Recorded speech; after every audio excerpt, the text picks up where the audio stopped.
Oi, você viu futebol do final de semana? Tem torcedor reclamando da barreira até agora. Não, olha, foi um jogo disputado. Eu vi pela televisão e estava lendo aqui na revista, vou te contar. O placar continuava 0 a 0. Aí aos 45 minutos do segundo tempo, o juiz marca uma falta na entrada da área. Não, era meio gol.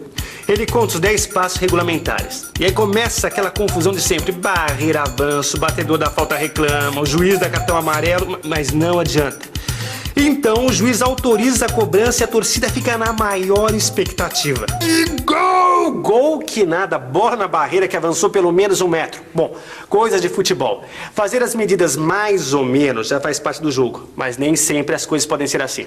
Você, por exemplo, compraria um terreno medido como um juiz de futebol mede a distância de uma barreira? Eu não. Às vezes é necessário uma precisão maior nas medidas. Na física, para fazer um gol, ou melhor, para resolver um problema, é preciso medidas precisas. A nossa teleaula de hoje está começando agora. Hoje você vai ver a importância das grandezas, padrões e unidades para as medições. Vai aprender o que são grandezas fundamentais e grandezas derivadas. E vai ficar sabendo da utilidade do Sistema Internacional de Unidades.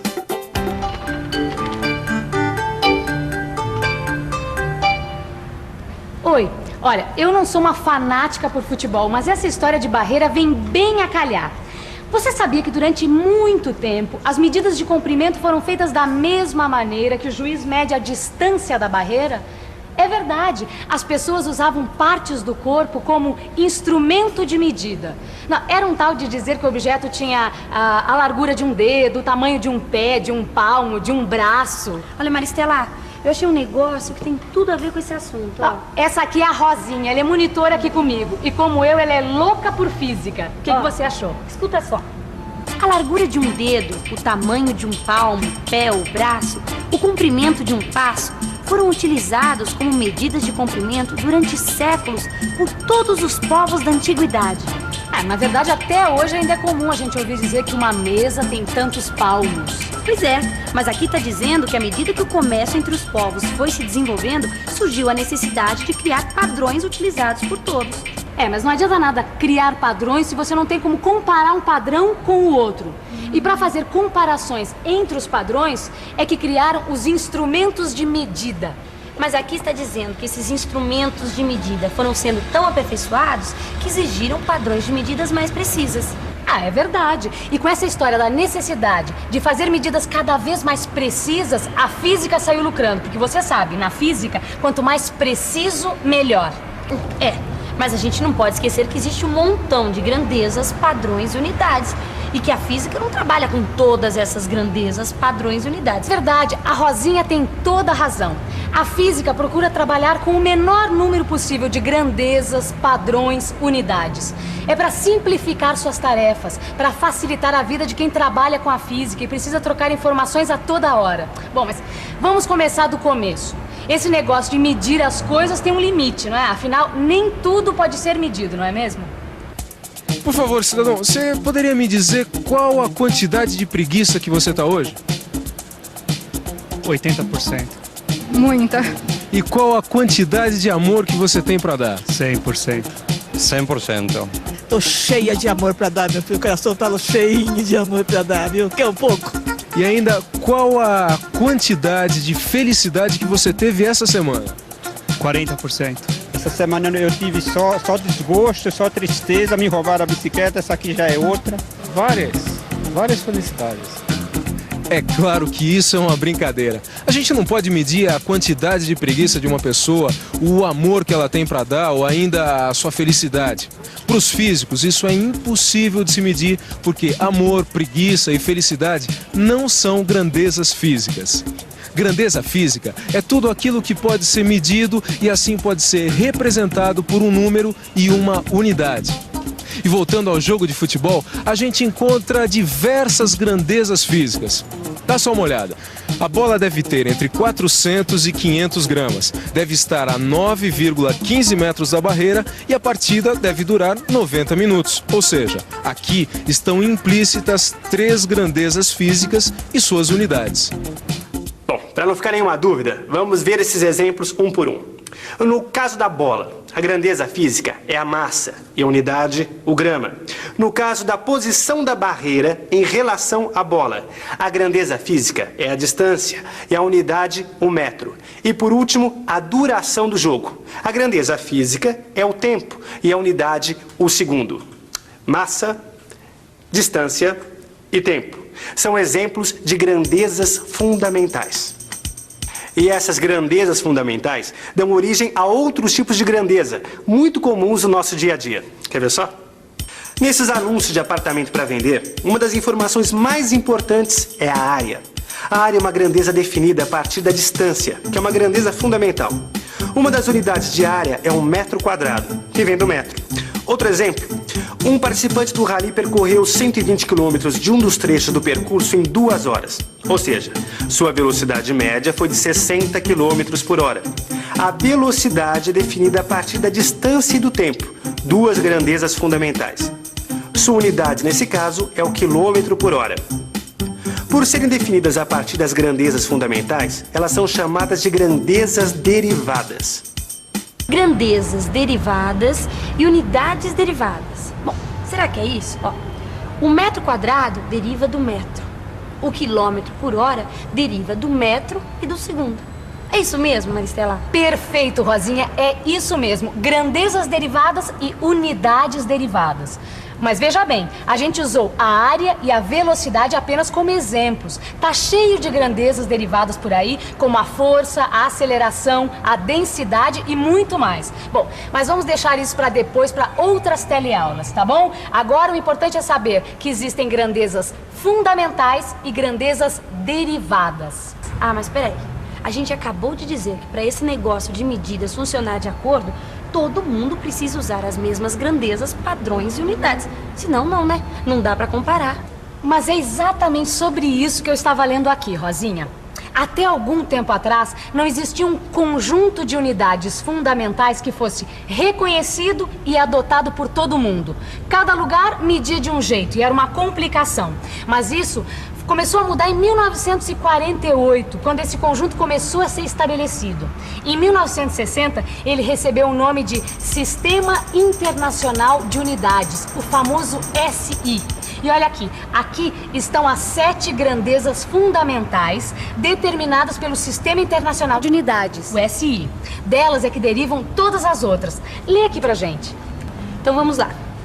As 7 grandezas fundamentais estabelecidas pelo SI são comprimento, massa, tempo, corrente elétrica, temperatura, quantidade de matéria, intensidade luminosa.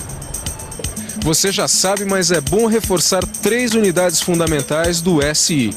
O padrão de comprimento é o metro e o seu símbolo é o M minúsculo. O padrão de massa é o quilograma, símbolo KG minúsculos. E o padrão de tempo é o segundo, cujo símbolo é o S, também minúsculo. Agora, com essas unidades fundamentais, dá para deduzir algumas derivadas, não dá? Vamos pensar um pouco. Peraí, deixa eu ver. Unidades derivadas do SI. Ah, já sei. A área é uma grandeza derivada. Sua unidade é o metro quadrado, simbolizado pela letra M elevada ao quadrado. Então o volume também é metro cúbico, M elevado ao cubo. Ah, a velocidade. Unidade, metro por segundo. E símbolo, M/S. É claro que tem muitas outras, mas para começar, 3 já está muito bom. Eu estava lendo uma reportagem traduzida do inglês que fala sobre milhas, jardas, pés, polegadas, que são algumas unidades práticas que ainda são usadas em alguns países. Só que essas unidades não fazem parte do sistema internacional. Aqui mesmo no Brasil, muitas vezes a gente ouve falar em arrobas, alqueires, que também são unidades que não fazem parte do SI. Agora, só que essas unidades, estão tomando chá de sumiço. Elas vão desaparecer. Mas se você quiser saber a relação dessas unidades com as unidades do SI, tem um quadro no seu livro de estudos. Isso tem tudo a ver com o que a gente vai estudar agora. Calma que eu explico. A gente já falou de grandezas, de padrões e de unidades. E viu que uma grandeza física pode ser representada por um número e uma unidade. Pois então, chegou a hora da gente falar dos números e seus algarismos significativos. Dá só uma olhada. Imagina que o diâmetro desse lápis foi medido 3 vezes e chegou-se aos seguintes resultados: 7 milímetros, 7,1 milímetros e 7,15 milímetros. Qual desses resultados será o correto? O que você acha, hein, Rosinha? Ah, eu não sei não, mas eu acho que todas podem estar corretas, hein? Todas, pois sabe que a Rosinha tem razão. Todas as medidas podem estar certas. Isso porque a medida depende do instrumento de medida usado. Vamos ver, se o diâmetro do lápis for medido com uma régua comum, que é graduada em centímetros e milímetros, dificilmente o resultado vai ser expresso em mais de 2 algarismos. Nesse caso, 7 milímetros parece uma resposta adequada. Já se a medida for feita usando um paquímetro ou um micrômetro, o número de algarismos significativos pode chegar a 3 tranquilamente. Olha, 7,34 milímetros, por exemplo. Os dois são instrumentos de medida bastante precisos. Mas para você ver como esse negócio de medição depende de várias coisas, eu e a Rosinha resolvemos fazer uma experiência. Medimos o mesmo lápis com o mesmo paquímetro e olha só o que aconteceu. A Rosinha obteve como resultado 7,34 milímetros e eu 7,37. Você pode ver que a gente tem certeza do 7 e do 3. Já o terceiro algarismo é um algarismo duvidoso. Mas atenção, todos os algarismos obtidos numa medição são algarismos significativos, incluindo esse que é duvidoso. E para chegar a um acordo, eu e a Rosinha decidimos fazer uma média aritmética com os resultados. É só somar os 2 resultados e dividir por 2. Resultado: 7,355 milímetros. Ora, mas se a gente só tinha certeza de 2 algarismos, não tem sentido expressar o número com 4. É por isso que nesse caso, Rosinha, nós devemos desprezar o último algarismo da média, o 5. Só que aqui nós temos uma regrinha. Quando o algarismo desprezado é maior ou igual a 5, nós devemos acrescentar 1 ao último algarismo. Assim, a nossa medida vai ficar igual a 7,36 milímetros. Entendeu? Que tal a gente fazer mais medidas do lápis? Ótima ideia! Quanto mais medidas forem feitas, melhor será a média que representará o valor do diâmetro do lápis. Bom, e já que o assunto é precisão, é melhor a gente partir para a revisão, para que tudo que foi estudado hoje fique bem preciso na sua cabeça. E atenção, se liga aí, que é hora da revisão. Na teleaula de hoje, você viu que existem situações em que as grandezas podem ser medidas com maior ou com menor precisão. Aprendeu que durante muito tempo, a medição foi feita usando como referência partes do corpo humano. Mas que com a evolução do comércio, surgiu a necessidade de criar padrões mais precisos e instrumentos de medidas capazes de compará-los. Você ficou sabendo o que são grandezas fundamentais, como a distância, a massa e o tempo. E também o que são grandezas derivadas, como a área e a velocidade. E por último, viu o que são os algarismos significativos e qual sua importância na medição. É muito fácil perceber que o nosso dia a dia está cheio de grandezas, unidades, padrões, instrumentos de medida. A vida moderna exige, mas é sempre bom lembrar que fomos nós, seres humanos, que criamos isso. E que toda medida é um esforço que a gente faz para compreender e interpretar a natureza. Assim, não existe uma medida perfeita, mas é claro que existem tipos de medição adequados para cada caso. Na Fórmula 1, por exemplo, o tempo precisa ser medido em milésimos de segundo.